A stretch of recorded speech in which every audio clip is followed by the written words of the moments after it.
নবাব সাহেব আমার সকালে খেয়ে আপনি বাইরে যান, আবার বিকালে খান। খেতে খেতে সর্বশান্ত করে আমার ঘাড়েই বসে খাচ্ছেন। খাবারের কোটা দিচ্ছ কেন? একদম চুপ, ভাইরও কালতি করবি না। তুই খেতে খেতে না আমি যখন মরবো কবরে বসেও খাস। ও তো চেষ্টা কম করছে না। কিসের চেষ্টা করতেছে? দেশে করতে পারতো না?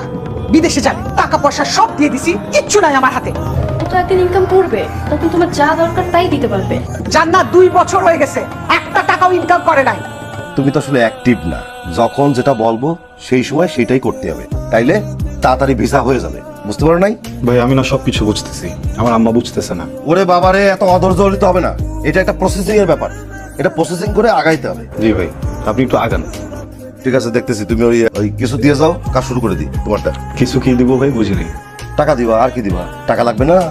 আবার কিসের টাকা পয়সা দিব ভাই? আপনার না সব টাকা পয়সা দিয়ে দিলাম, আর 2 দিন পর পর যদি আপনি টাকা চান আমি টাকা কোথেকে এনে দিব ভাই? এটা বললে হবে? আমি এ কি নোয়াখালী বরিশাল যাচ্ছ? বিদেশে যাবা, আরো টাকা লাগবে। এ টাকা দিতে হবে তো। বুঝছি, এই কিছু টাকা কত? 40-45 হাজার টাকা দিলেই হয়ে যাবে মোটামুটি। আমি কাজ শুরু করতে পারবো আর কি। ভাই আমি আপনাকে আর 1 টাকাও দিতে পারবো না। আপনার আমি অনেক টাকা দিছি, এখন টাকা ছাড়া যদি আমার যাওয়ানো সম্ভব হয় তাহলে যাওয়ান। আমাকে প্লেনে উঠাই দেন, আমাকে প্লেনে উঠে এখান থেকে পাঠাই দেন, আমি ওই পারে যাই। আমি কিডনি বেচে আপনার টাকা আপনার পাঠিয়ে দিছি ভাই। আর যদি না পারেন আমার সবকিছু আমার ফিরে দেন ভাই। নাও নাও, সবকিছু নিয়ে যাও। তুমি টাকা দিবা, তুমি বিদেশে যাবা। প্লিজ আপনি একটু দেখেন। I am sorry. দেখে কি করা যায়। সরি, অনেকক্ষণ দেরি করে ফেললাম। এজেন্সি থেকে ফোন দিছিল, কিছু ফর্মালিটিস ছিল, ওগুলো কমপ্লিট করতে করতে একটু দেরি হয়ে গেছে। আপনি মানুষটাকে যত দেখছি দিন দিন ততই বেশি। বেঁচে থাকার ইচ্ছা কি অসুস্থ প্রতিযোগিতা বলছে? I didn't mean that. বেঁচে থাকার আত্মচিৎকার কজনই বা শুনতে পারে বলেন? সরি, আজকে না একটু লেট হয়ে গেল, আমার যেতে হবে। ঠিক আছে, দেখা হবে আবার। চল না, আপনাকে ড্রপ করে দিই। ঘেমে আছি তো অনেক, আজকে না উঠি। এসিতে ঘাম শুকিয়ে যাবে, আসেন। ওই টাকা হবে তোমার কাছে? আমার কি টাকার গাছ আছে? তোর পেছনে কত টাকা ঢালছি খেয়াল আছে? একটা টাকা আয়ত করিস না। বারবার যেরকম টাকা চাস, লজ্জা করে না?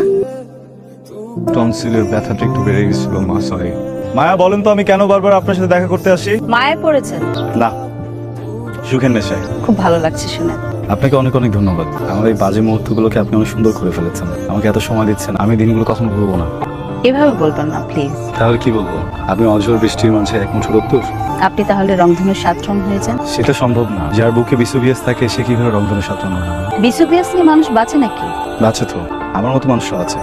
আমি স্বাদ নিতে চাই। I test it. How does it test? চলুন। কেন? আর একটু থাকি না। একটু থাকলে কি হয়? অনেক কিছু হয়। বিআইন, বিয়ে তো আমাদের পছন্দ হয়েছে, তবে একটা ছোট দাবি ছিল। জি বলে। কিছু মনে করবেন না, ওদের সংসারে গাড়ি দিতে পারতেন। বিয়ের যে খরচটা ওইটা করতে পারবো, কিন্তু গাড়ি দেওয়ার সামর্থ্য আমার নাই। এটা কি বললেন আপা? আপনি সামান্য একটা গাড়ি দিতে পারবেন না আপনার মেয়ের জামাইরে? আর আপনার মেয়ে তো এমন একটা কিছু না। যেভাবে বুঝেছেন প্রোডাক্ট ওর ভিতরে গাড়ি দেওয়াটা তো শুধু ব্যাপার না। তো ঠিক আছে, গাড়ি তো দেওয়ার টাকা পয়সা অল্প আপাতত নাই, কিন্তু আমি একটা জিনিস ম্যানেজ করতে পারি। আমার কাছে 670 টাকা আছে। গাড়ি পছন্দ তো একটা উবার নিয়ে বাসায় চলে। আর আপনার গাড়ি আছে নাকি ভাই? নাই না, দেখে মনে হয় গাড়ি। গাড়ি নিয়ে কি করবে? গেট তো খুলতে পারবেন না। ওঠেন, যান, বেরো। তোর এত বড় সাহস, তোর জন্য এই অবস্থা। তুই ওনাদের যেতে বলার কে?